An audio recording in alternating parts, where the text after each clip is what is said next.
Dr. Lee Angle with Upper Cervical Health Centers here again, part 2 of our anxiety series.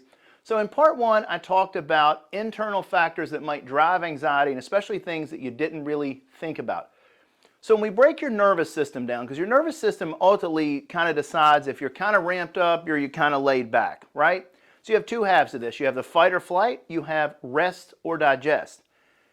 Rest or digest is exactly what it sounds like. I just ate, my body needs to calm, it needs to spend its energy and time digesting food and rest, right? When I go to bed at night, I can lay down, I can sleep, I can wake up and feel rested. And generally people with anxiety, it's really hard to go to sleep, or if you wake up during the night, it's really hard to go back to sleep.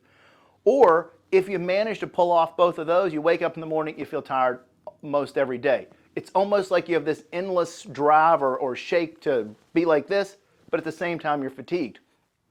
So when that's the case, and more often than not that it is, we're much more on the fight or flight side of everything every day. If I'm running away from a bear attack, I certainly want to be in fight or flight. I'm not going to shunt blood to my digestive organs to do that or anything else. I'm going to be ramped up, my blood pressure, my heart rate's going to be up.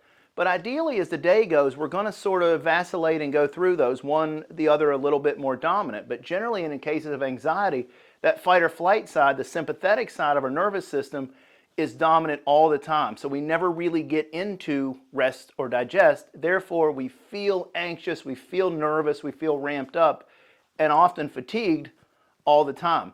So that brings us to another part of this is gut health, right? So number one, if I'm in fight or flight all the time, I'm generally going to have some digestive issues. A lot of anxiety people, it's not always of course, constipation, diarrhea, maybe they have irritable bowel syndrome, bloating, but they have some digestive component that seems to exist in along with that.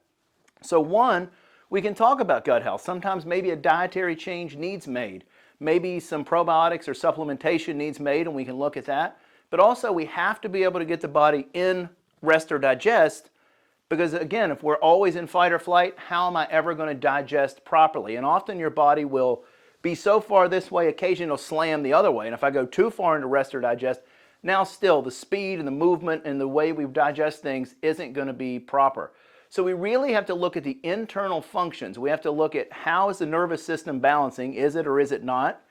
Do we need to make any gut changes, or is it because of the nervous system? And then we can look at the brain. Is the brain getting enough blood? Is it getting what it needs? Does it have pressure on the nervous system at any point?